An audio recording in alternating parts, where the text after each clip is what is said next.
Durante la década de los 80s y 90s, el terrorismo se hizo presente en el Perú, y este entró en crisis.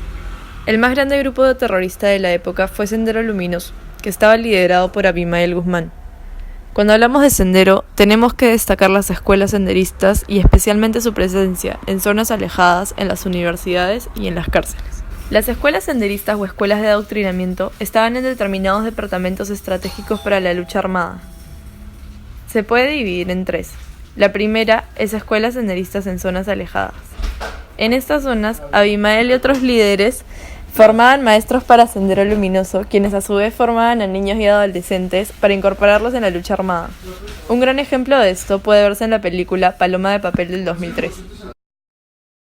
La presencia de Sendero en las universidades es crucial para entender el origen de este grupo y cómo consiguió el apoyo de tanta gente. Primero que nada, Sendero nace en la Universidad Nacional de San Cristóbal de Huamanga en Ayacucho. Ahí, Abimael Guzmán era profesor de filosofía. De esta universidad se extiende también a la Universidad Nacional del Centro del Perú y en Lima a la Universidad Enrique Guzmán Ibai en La Cantuta, a la Universidad Nacional de Ingeniería y a la Universidad Nacional Mayor de San Marcos.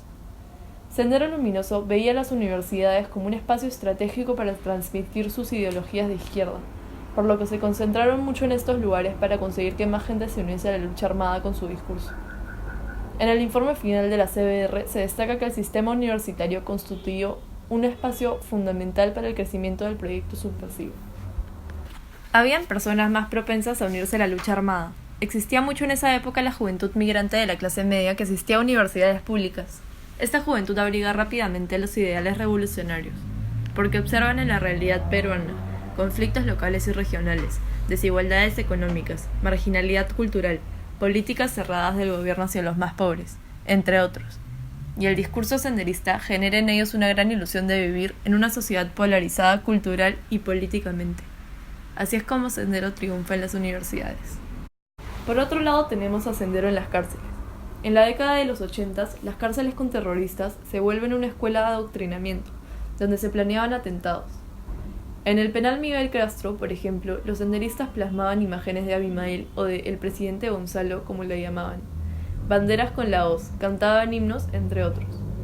Llegaban a tal punto que los senderistas tomaban el control de las cárceles, metían armas e ideologías y atacaban, así como que estas cárceles eran atacadas desde fuera.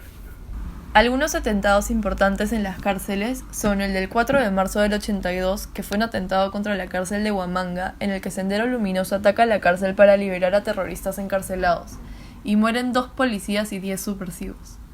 El conocido Pabellón Azul del 86 fue una rebelión de reos senderistas del penal del Frontón contra las autoridades que deja a 3 marinos y más de 300 senderistas muertos. Se dice que las autoridades aprovecharon el escándalo para matar a más terroristas. En el año 1995, en el penal de Lurigancho, un motín promovido por Sendero deja muertos a 34 reclusos y 60 heridos. 30 murieron quemados a fuego vivo y 4 por disparos. Es importante destacar que los senderistas se autodenominaban presos políticos y justificaban sus acciones diciendo que su móvil era político e ideológico. Explicado esto, nos podemos saltar al final de la historia. Al 12 de septiembre de 1992 se le denomina como el fin de Sendero Luminoso. Este fue el día en el que el GEN capturó a Abimael Guzmán. El GEN era el Grupo Especial de Inteligencia Nacional, que surge para capturar a Abimael y ponerle fin al terrorismo. Contaba con 82 agentes y realizó 12 operaciones.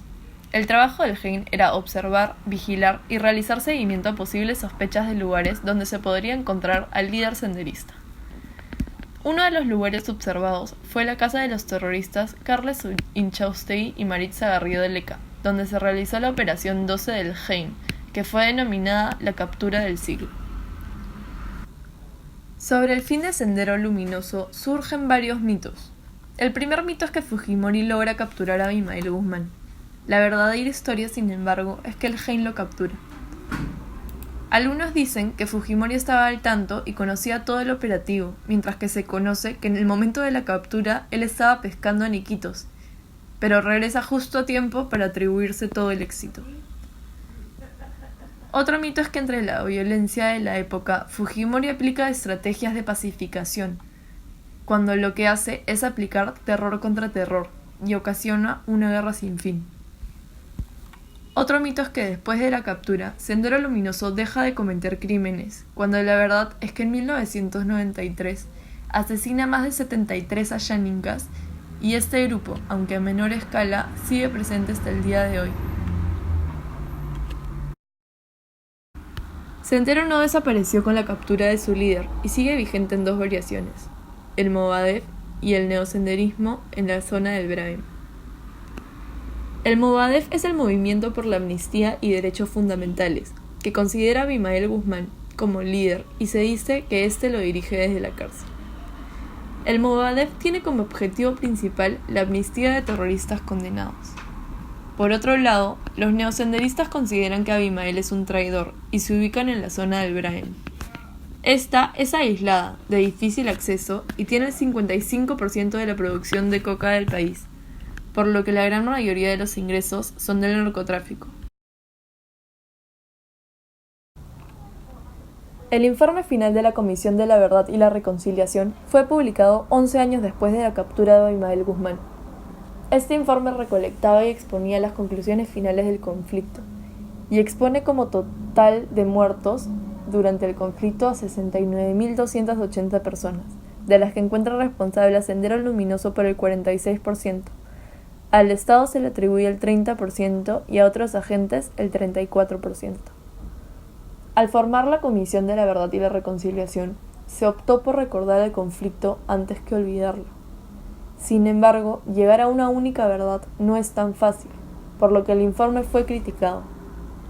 La primera crítica fue el término que usaron para nombrarle a los sucesos ocurridos, conflicto armado, cuando los militares de las Fuerzas Armadas consideran que fue más bien una guerra subversiva. Otra crítica que la CBR recibió fue que exageró totalmente el número de víctimas fatales del conflicto.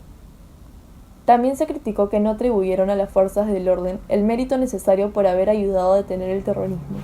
Sin embargo, las fuerzas del orden se llevan gran porcentaje de responsabilidad por las víctimas fatales y desaparecidos, y nos hace preguntarnos si el fin justifica los medios.